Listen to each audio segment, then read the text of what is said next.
Who's up for a bad idea? It's the Bad Idea Society. It's episode number 3, but it's the first one we're talking about a video. My name's Hoosier, but I got a couple people with me. Let's go to the guy up top. What's your name? Hey, Moose. Happy to be here. Been looking forward to this book for so damn long. And the guy who probably waited the longest, he's down below. He burnt himself on fire because he's all in. What's up? How's it going, guys? Jonah Harris here. Jonah, so glad to have you on. Appreciate it. Absolutely. This was a fun week for all of us. We got to finally have Bad Idea come out, and it was a spectacular release, but it started a little earlier for you, Jonah. Tell us a little bit about waking up or not even going to sleep, but being there for, 14 hours? Yeah, the shop closed at 8, so the night before on Tuesday. So I was like, well, I'm going to get there when they close to make sure that no one else is in front of me. And so once they locked the door, I just held it down from then on till the next morning. So I dig it. And you got the pin though, right? You got number 1. Absolutely. Got the pin. Yes. Awesome. And then Moose, you traveled 3 hours south just to go there? What time did you have to get there? I got up at 3, left the house at 4 in the morning, and got down there just right, like 5 minutes before 7. Posted up. And it was funny because I called the owner about, a couple of days before saying, hey, I'm going to be down there just to let you know. And so I'm sitting out there, and I think, I don't know if I was messaging you, Jonah, or something like that. I was talking to somebody who was posting up as well. Right. And sure enough, in comes the owner. He stops in the middle of the street as he's turning, and I could see him shaking his head. And then he pulled into park, and he came back out. And he sticks his head out and he goes, how long have you been here? What the hell are you doing here? You called, but I didn't think you'd be here. Seriously. So yeah, it was a lot of fun to sit out there. Even though it was cold, it was well worth it. Well worth it. That's absolutely awesome. And lots of excitement about that. I mean, unfortunately I had to work. I didn't get the pen, but we're here doing this and we're talking about it. But I got the first issue. I did get the first print. Up on eBay for $750. And the prices of these not first printings will go with that too. But what do you guys feel about the excitement of doing something like that? I mean, clearly you guys are pumped for it. Absolutely. Yeah, Joe, I'll let you start. Go ahead.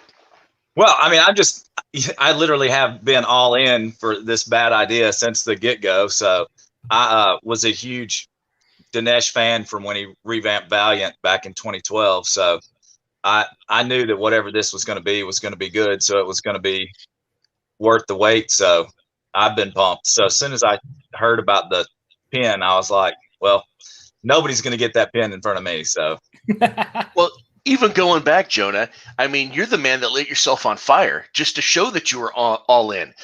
There's no better way to show that you're all in than lighting yourself on fire. Well, it seems to keep working out that I am at work when I find out about these things, because the same thing happened with Hero Trade. Dinesh posted about, I guess we hit the 1 billion clicks or whatever. And he posted about the Hero Trade, and I was at work, and I immediately called my local comic shop and I was like, did you get that book? I want that book. And he was like, actually we did get it. And I was like, I'll get it. I was like, I'm at work right now. If I need to, we'll take the truck. I'll come get it, whatever we got to do. And he was like, no, I'll put it in your box for you. And the whole day, That's awesome. The whole shift, I'm thinking, because already, like, the moment he announced it, they started showing up on eBay. Yep. Like an hour later for hundreds of dollars. And I'm like, oh gosh, it's not going to be in my box. There's no telling what he's going to want for it. So the next day I finally got to go by there and get it. And the owner, Blake, he was like, here it is. And I was like, man, how much do I owe you? And I was just waiting on the number. And he was like, $3.99. And I was like, oh, yes. That's awesome. That's awesome. And then the same thing, they announced the contest, with the Bad Idea sign. And I was sitting there at work and I was like, well, what can I do to stand out? I'm like, well, let's just make a giant sign while we're sitting here and then light it on fire. So that was pretty cool. When I saw you do that, I got so pumped because I'd never seen anybody do anything like that. And I thought it was just the coolest thing. You're standing there and, you're burning your sign and saying that you're all in. I just thought that was pretty badass, man. Seriously. Yeah. That was pretty cool. Thanks. And for jumping into that all in, we kind of know because, we were 2012 with you with Dinesh, but, give a little bit of what got you so pumped of somebody who may not have been into Valiant before and know this team that's backing this up. Well, what do you mean exactly?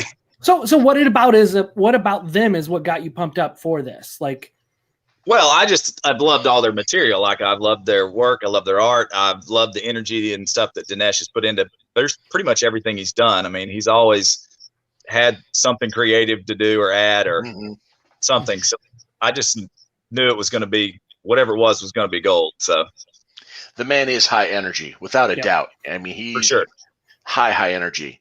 But I mean, even you go down the list of everybody that's involved. Every single one of those guys, I love to death because they themselves, in their own fashion, are very high energy. One of my personal favorites is Adam. He's very high energy, but at a very low key sense. I mean, he will go and go and go, and nothing ever seems to phase him.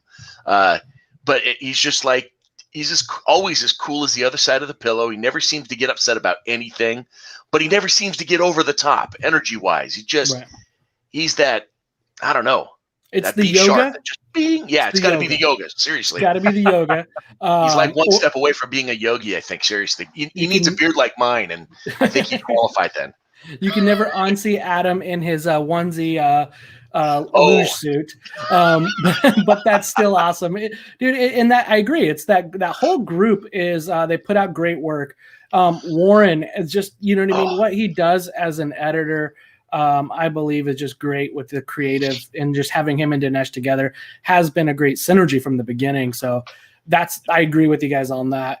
And it is a fun team, right? I think that's one of the big reasons I'm pumped up is for that. All of them, Josh with his marketing on this, Hunter's been amazing.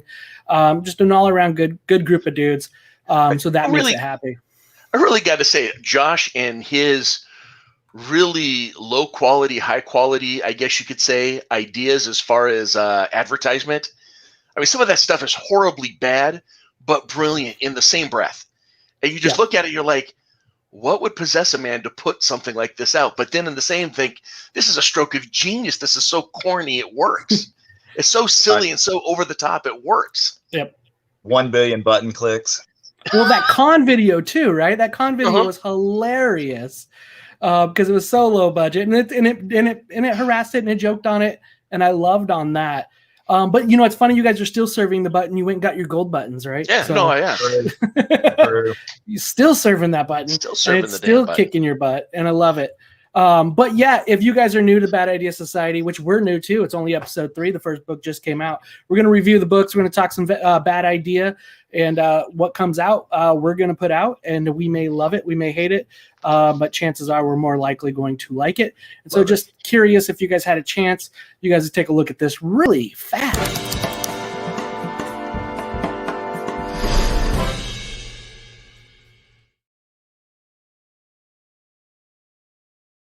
You see it. There's more details there, but it is the most amazing shit show that happened, and we appreciate it very much. I do. I know Moose does. Hopefully Jonah does too. But we are here to talk about Eniac. And so I guess you guys want to jump into Eniac? Yeah, let's do it. Okay. But before we go there, I want to make sure that you guys have read it. Maybe you haven't got it yet. Maybe you're still waiting on your delivery from your comic shop, but let's give you that spoiler.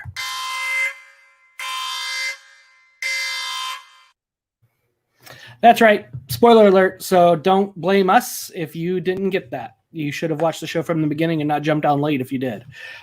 Anyway, guys, this is Eniac, and one of the best things I love so much about Bad Idea so far has been the Louis LaRosa art and the covers. How can you not be a fan of Louis LaRosa? I mean, just looking at this alone, you ask yourself, what in the hell? You have an idea of Eniac, but your imagination just goes crazy as you're trying to figure out some computer's trying to take over or possess a body. I mean, yes, we've read the first book. Yes, we understand what everything is encased, but what is this trying to tell us? Is it a potential end game? Is it spoiling in any way the rest of the books? I don't know. But looking at it, it's absolutely gorgeous. It inspires the imagination, and it makes you want to turn the pages and start reading. Absolutely. So, yep. Possibly how the Eniac got out of that bunker. Oh yeah, exactly. And I do want to give a shout out to the whole team on this. Normally we just mainly do the creators, but here being the first issue, the first real issue of Bad Idea, give a shout out to Matt Kindt, writer, Doug Braithwaite on art, Diego Rodriguez killing it on colors, Dave Sharp did some amazing job on letters, covers, Louis LaRosa and Laura Martin doing probably the colors to Lewis's work there. Matt Kindt did that back cover with the beautiful smile that we got to see here. Yeah. I think that's great. Production, Phil Smith and Alyssa Buckner. We got Warren, misspelled his name there, but I got it right on the bottom. Carl Bowlers, Adam Freeman, Josh Johns, Hunter Goranson, and then Dinesh Shamdasani, and then Warren as the co-CEOs and chief creative officers. So big shout out to the whole team that got this. It was a long time in the making. I think since 2018 really is when it started coming down. And we were supposed to get it last year, but we all know what happened there. And maybe Eniac predicted COVID. Yeah, maybe. Maybe that's why we're all, stuck indoors. I think so. And then the cool thing, I mean, talking about the publisher and piece, we talked about how there's only going to be one first print. And right now it's this white label on this book here. And then there's going to be the not first print, which is the black label. How do you guys feel about no variants, just kind of keeping it simple, keeping it easy on that? Go ahead, Jonah. I like it. Have they posted if they were going to do that on issues 2, 3, and 4 as well? Same thing? Yes, same thing. Yeah. Yep. I think it's great keeping it somewhat limited. Yeah.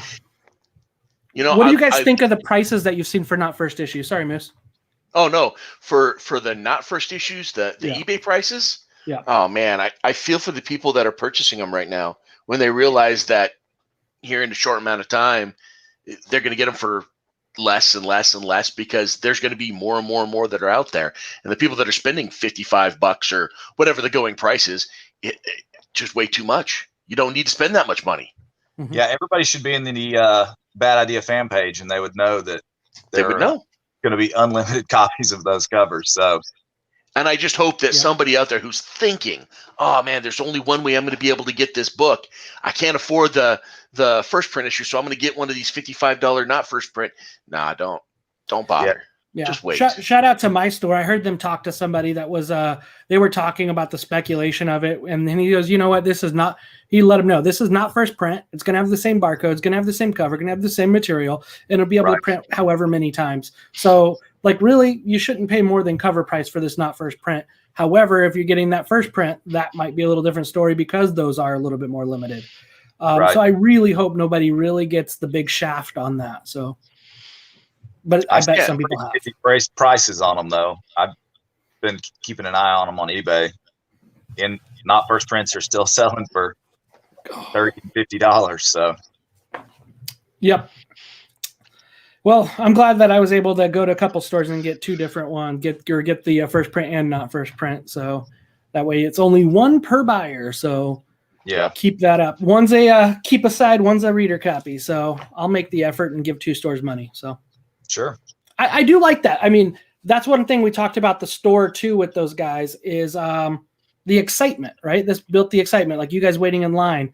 This is one of the first times with this excitement. We're talking about a book, and it was, hey, I got to go across town to get this book at a store I wouldn't normally go to, but it's the Bad Idea store for me. Yeah. Right. And this is, I mean, I can remember when this all kicked off and the Bad Idea fan page was started, and there was a little angst and a little drama, and there was a little tension. And then, of course, things had to get pushed back because of COVID, and more angst, more drama, more tension. And it's just really started to snowball, and there is a lot of drama and angst, and everybody that, at least on the fan page and even beyond, as I've seen it in a couple other comic book forums that I'm in, it's created a lot of buzz. Inside, of course, are the little group, but even outside that group, it's created a lot of buzz, which is exactly Good what they advertising. wanted. Yeah, good free advertising. Yep. Some hate it, some love it. I mean, it didn't hit Entertainment Weekly. It didn't hit these other ones. It basically had a good word of mouth following. And I mean, I think when we started the Bad Idea Fans, we had 800 people within like 2 weeks. Yeah. Like it grew quick. Maybe not that much, but it was close to that. It grew quick. Yeah. And I don't know what it's at right now, but. Good question. So, but yeah, it's still amazing just that connection with that. So, how quick it's grown. 1.3, so 1,300. 1,300. So, yeah. So getting quite a bit there. But Eniac, this book started off great, guys. And it brings back those Valiant Prestige books, right? The hard cover stock, the nice paper on the inside, Right. no advertisements throughout it. And then you get a B-side hero trade with Kindt and Lamford.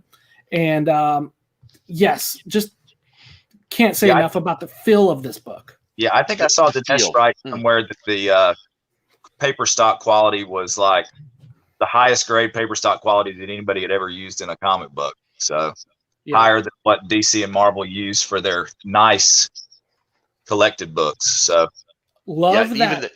The spot gloss. That reminds me a lot of not the Valiant, but Book of Death. Book of Death looked very similar to that. A little more gaudy, I guess you could say. They've toned it back, but it reminded me a little bit of that. And I thought it was spot on. It was beautiful. You can't see them. Yeah, it did do a great job on that. But I mean, then we get into this story, though. I mean, so we got Doug Braithwaite on the art, and I want to get into like your guys' first impressions on the interiors on this. What were you guys thinking with some of these interiors that you were seeing with Braithwaite? It was just great, killer, realistic. It was, I mean, his work is top notch anyway. So, and I always look for the background stuff, the little flaws, and honestly, facial expressions, small things like that, I notice. And Braithwaite was, in everything that he was doing, he was stroking. It was very, very clean.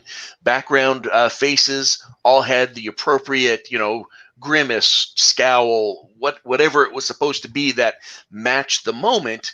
It seemed to be there. Yeah, you could tell he definitely put some time in it. Yeah, absolutely. Oh, absolutely, yeah. It's one of those ones where the detail is there with everything that he does. And Diego Rodriguez's colors really give it a good dark or a good depth fill. Depth, good. Yeah, gives it a lot of depth to it. And then just, the way he's doing storytelling is just, this first action scenes and before they even get to the title screen or the title pages of this book, I was glued. Well, I particularly like the angles, and you showed it like this one right here. This is perfect. The up angle of what we don't know is to be the bad guy, the good guy, the whomever, just to show this level of importance and her stature. She's been in that pose a couple of times through the first several pages up until this point. It just emphasized just her stature, how she carried herself, which was, she's the cock of the walk. She's the king of the hill. Without a doubt, nobody messes with her.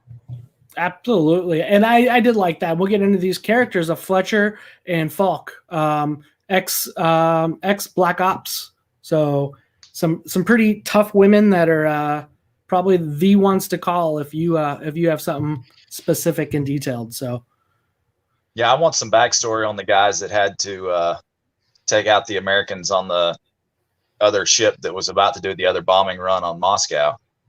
Oh, absolutely. I think the cutthroats. I think we will get a little backstory on that group of people. There's just so much. This book is so enriched with history, talking about Hiroshima, and then just, the second bomb dropping by Eniac. But really, to give a brief on this story is Eniac, it's one of the first computers. It was designed to get all the information and give routes of different, of the alternatives during the war. And it really kind of gave plots on dropping the bombs. It gave Watergate. I mean, it goes through almost everything. It had some really cool connections throughout it. And that's where it made it fun, because it really connects so much with history in this.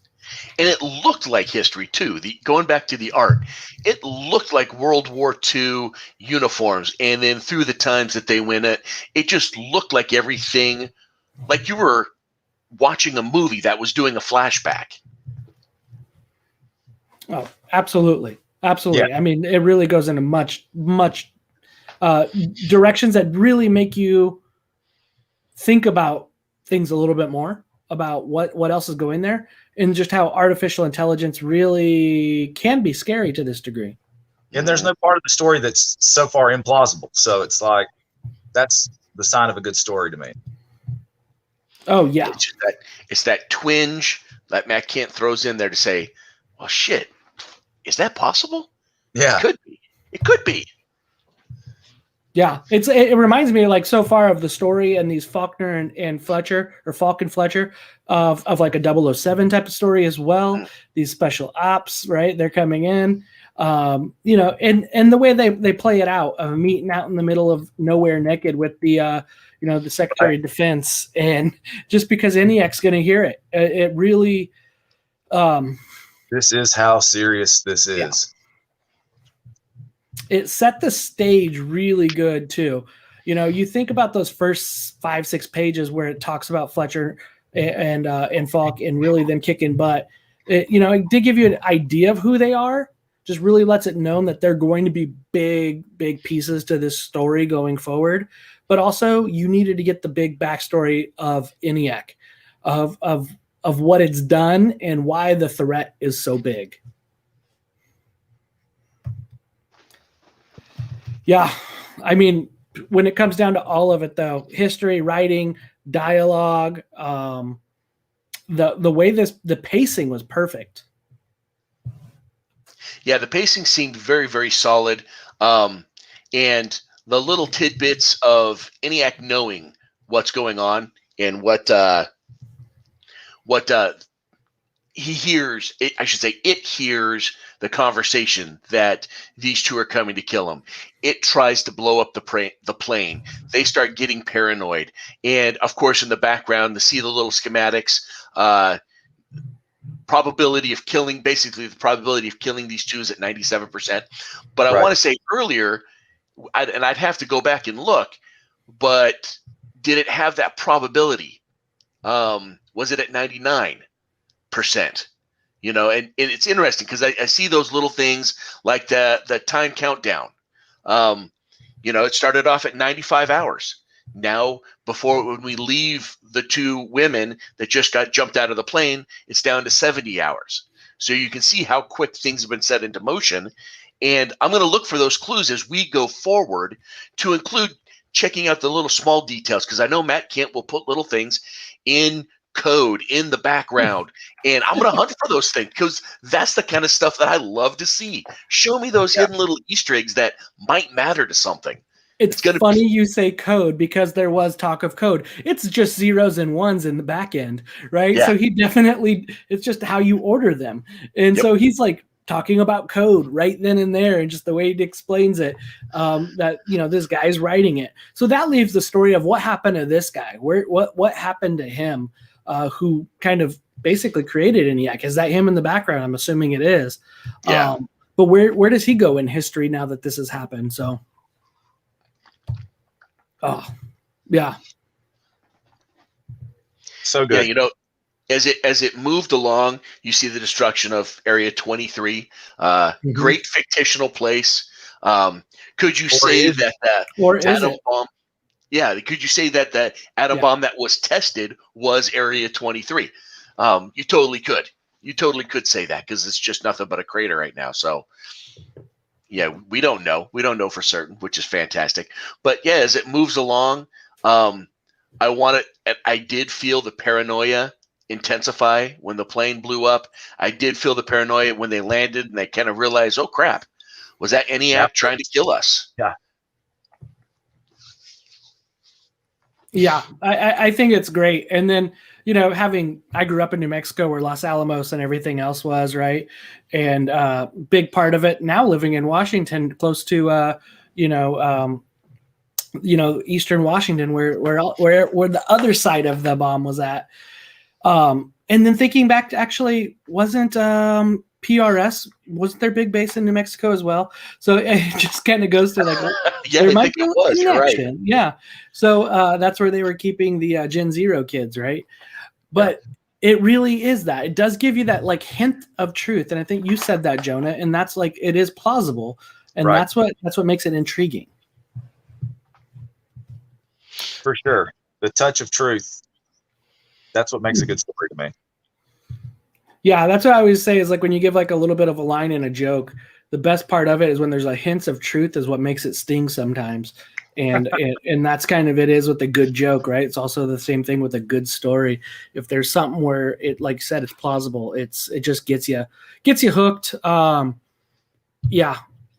And then just like, again, the storytelling on it. Where do you guys, I mean, I guess we could speculate. Where do you guys see this one going? John, I'll let you lead, man. I have no idea.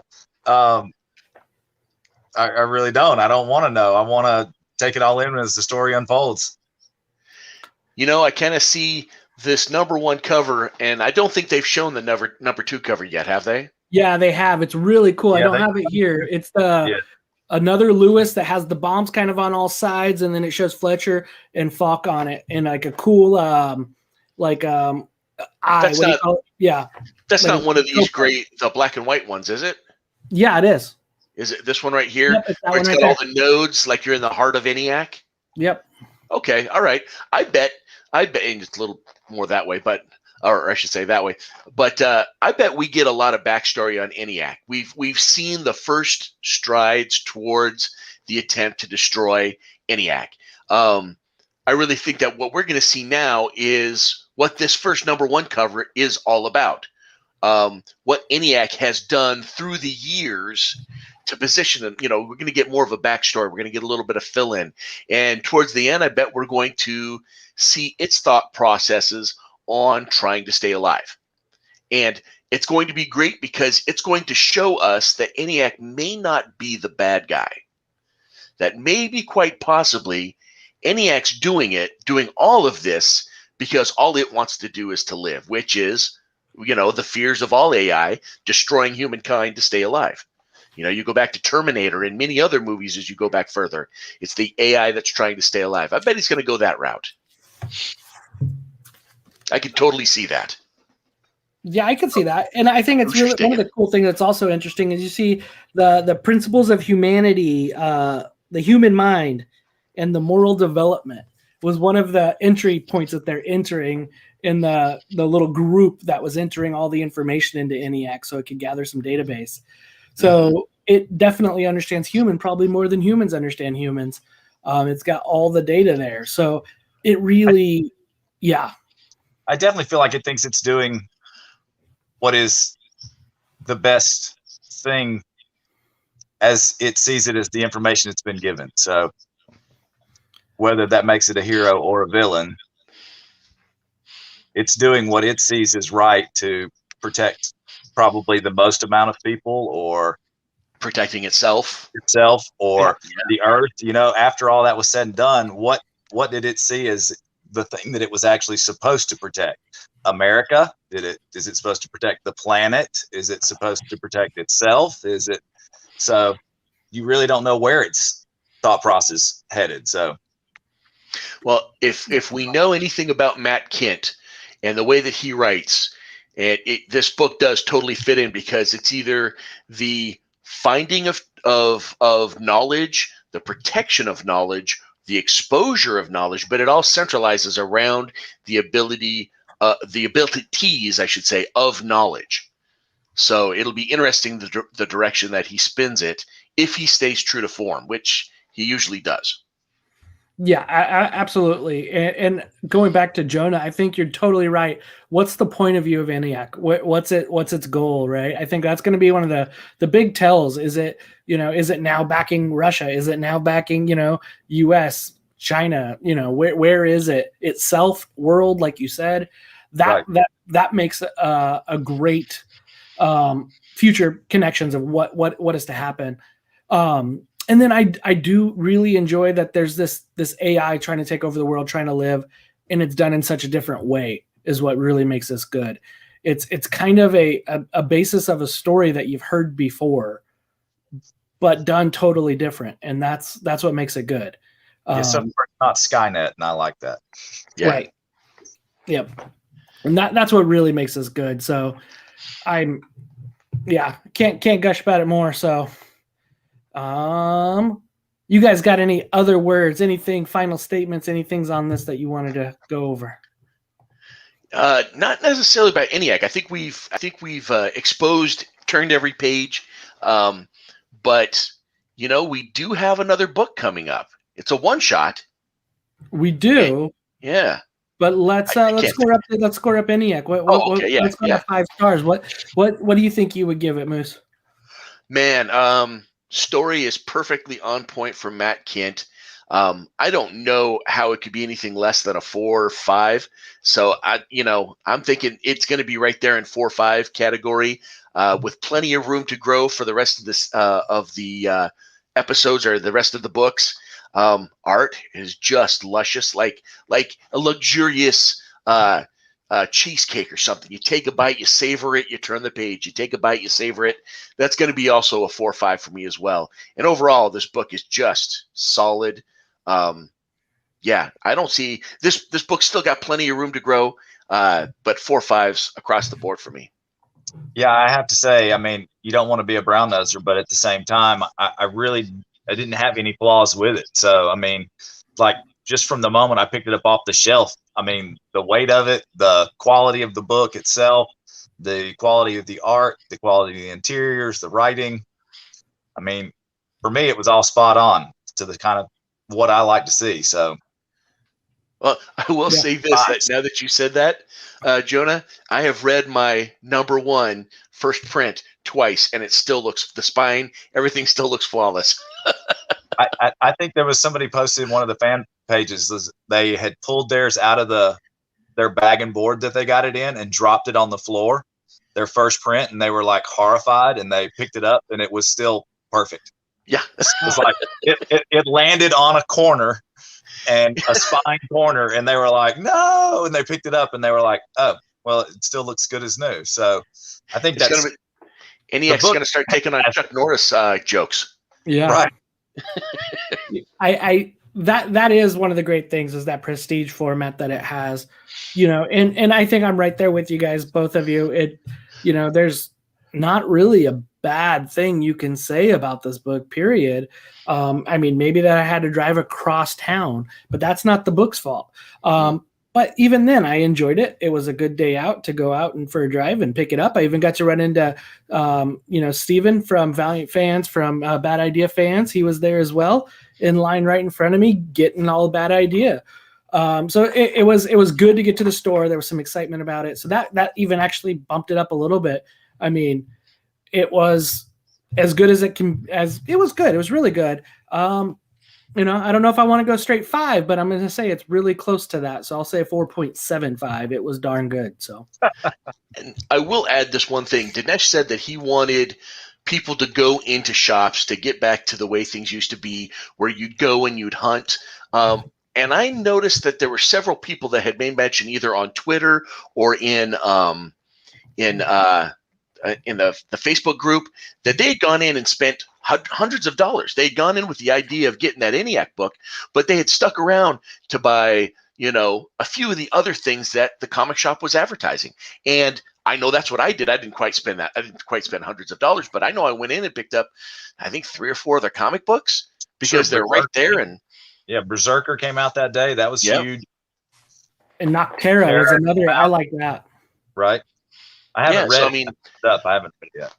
I'm sure we're not the only ones. I'm sure across the board, people not only got that book, but they went to stores that they probably don't normally go to. I'd probably say the norm. There's quite a few that did go to their places, but for those that went to other comic shops that were not their own, they probably end up spending a little extra money, which is by design. It's exactly what they wanted. When I went in Dragon Quill's Thursday after the release. Their whole main shelves were basically bare. So I feel like a lot of that was carryover sales from That's great. people coming in. So I did what Dinesh wanted it to do, I feel like. So Yeah, I think it really did that exactly that. And it brings me back to when Robert Kirkman all of a sudden dropped Die, Die, Die. Yes. It was not solicited, it was not anything, and there was a different cover. Like, it was almost impossible to get every cover from it, and none of them were like necessarily, who knows? They were variants, but they weren't variants. It was a cool thing. It gave you a good idea, a good piece to get some excitement around it. But this kind of flips that all the way around. I think the only real bad thing I'd say about the distribution is I love hardcovers, and that they're not going to produce the collection, but I'll figure that out. So yeah, I only buy floppies, so it doesn't bother me at all. Perfect. And what about? Yeah, I mean, you're at the firehouse. Did any of your coworkers get into this at all? Not at the fire station. I also own a gym, and I preached for my members. Probably got tired of hearing me talk about it for about 2 months coming up to it, and then a bunch of them did go pick up copies that don't normally read, and several of them have read it and really liked it. So hopefully they're going to continue to pick up the rest of them. So that's awesome. That's awesome. And so Moose had alluded to another book, but there was that hero trade in the back. What did you guys think of the B-side today? It was an interesting read along.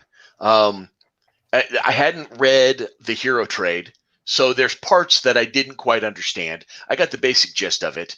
But I was saving it because at first it was supposed to be in the back of this book, I think, right? Until they said that they lied to us and they put a different story in there, which I was fine with. I thought it was supposed to be Save Now or something like that. The one with Thomas Giarello and Matt Kindt. The hero trade story was supposed to be an Eniac 3 originally. Okay. But you know what? I enjoyed it. I was like, okay, it was probably, I don't even know, how many pages was it? 8 pages. Yeah. I mean, it felt like with all the information that they gave you in the comic book, and there was a lot of verbiage, there was a lot of panels, I really felt like it was more than 8. Like it was half a comic book. That's what it felt like to me. It felt like it was half a comic book, and it was fun. It was fun just to get that little bit of a story, lots of action, lots of movement through every single panel. Yep. What'd you think, Jonah? Yeah, I thought it was good. I would like a full dedicated book to that series, so because there's a lot there, so hopefully that's coming. Yeah, I hope they get some more of that, or at least, I mean, I know they're not going to collect it, but put that all in one book, like you said. I think it would be fantastic to have that. Yeah, to not only have hero trade, but everything else around it. Yeah, that's right. Yeah. Keep going with those little 8-page minis. And then looking forward, let's go next month, Eniac 2, of course. And then I think we're getting, is it Tankers #1? I think so. Yeah. Yes. Venditti. You know what? I don't know the answer to that. It's a good question. All I know for that, I was just looking at Scott Bloom's Come On, Moose. There's got to be some flaws to knock down the score. I don't know, buddy. I don't know if there was much. So it just caught my eye. But for me, it was more about growth. I know there's more growth in there. But, I think that Tankers is going to be the next camp out. I don't know if we'll actually camp out, but it'll definitely be another wake up at 3, out the door by 4, there by 7, unless I speed, which I probably will. But it'll be another fun, take a day off, go down there, have a lot of fun, and wait for the button just so I can get the book and read it in the parking area. Yeah, I can't wait. Yes, they are both 4/7. Both of them are coming out April 7th. Same day. Oh, sweet. Now is Save Now going to be in the back of Tankers 1? Is that what it is? The mini there? The horror mini? Because I'm looking forward to that. I'm looking forward to that horror book. That one looks really, really cool. Yeah, it does look. It looks some really cool character there. Thomas Giarello is he's another guy, just another all-star Murderers Row of talent, and you're getting some phenomenal art there. But that main character they have on the cover with her lip and just the way she looks is just it's wicked. It's gonna be good. Wicked. Yeah. Mm-hmm. Yeah, I don't know what backstories there are. I'm excited for the A stories. The backstories are just a plus, but it's great when they're also some really good content as well. So, Yeah, a lot of fun in those content. Man. Yeah, like you had mentioned, Venditti finally, I mean, he's been writing. I don't want you to think that he's been writing, but back writing with, the group, I guess you could say, getting everybody back together, getting that whole team, the whole band, whatever you want to call it. Getting Venditti back into this group, reading what he has to say, I think is going to be a lot of fun. Yep. Venditti is a card. He is an interesting, odd character. If you've not had a chance to meet him, I hope once we get Cons back, you'll get a chance because he's a character. Yeah, and there's that video of him blowing crap up. That was pretty cool with him being actually That's awesome. That was a great little promo video. Probably one of the better promo videos I've seen in a while. I haven't seen that, so I'm gonna have to find that one. Yeah. Oh yeah, it's great. He drives around this little tank and blows stuff up, and yeah, that one looks pretty dang cool. Good job Ridiculous. on that marketing team. Appreciate that.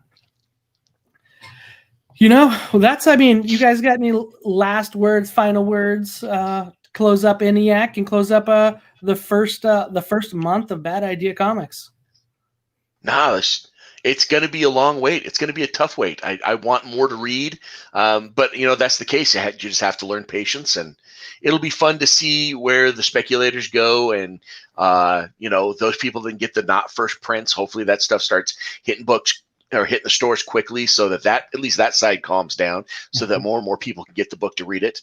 And I just hope we see a good amount of growth, a continued amount of buzz, and a good amount of growth in the fandom, and people picking this book up and realizing that Bad Idea, it's not such a bad idea. And hopefully here to stay for a long, long time. Exactly. Yep. Hopefully they keep that right there, and then they can do what they do with all the other properties that they're going to keep coming out with it. And I don't know if there's more stuff to come with Hive Mind or All Nighter with Dinesh and Hunter, but all the luck and all the, just wish all the luck on all of it to keep it successful. So yeah, absolutely. And we're in their second month. They're going to have 2 books a month already. Yeah. Right. Yeah. I'm down for that. So more and books. We all know what today is. Today is Dinesh's birthday. Oh, so kind of fitting that we all get together, and if we had a cake, we could present it to him. But I'm a fat kid, and I'm sorry, it would never make it past my kitchen. I'd eat it for him. There you go. Happy birthday, Dinesh. Happy birthday. Happy birthday, Dinesh. Oh, you a brewski. So that's cool. Let's do that. Yeah. I think we all enjoyed it and we appreciated it. And, Bad Idea Society, hopefully we're going to cover more of this, get some more out of it, and keep covering. I want to thank everybody who jumped in on the chat. We even had a longtime inker, Ryan Wynn, was in the chat. And Budnya. And then we had Scott Bloom, as always, in there. And then big thank you, Jonah, for jumping on. Appreciate it. Hopefully we can get you on again. All right. And then we got Moose here. Moose, thank you for jumping on. Absolutely. Wouldn't want to be anywhere else. Then make sure everybody hit that add, subscribe, like, all that fun stuff.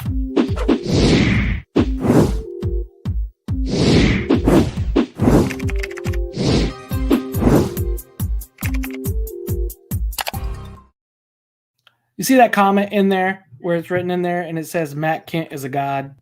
Yes. You know who wrote that, right? Matt Kindt. I thought I did. No, you probably did. I was just saying. No, it might have been. I don't know. It might have been Eniac. What the? Oh, dude. What?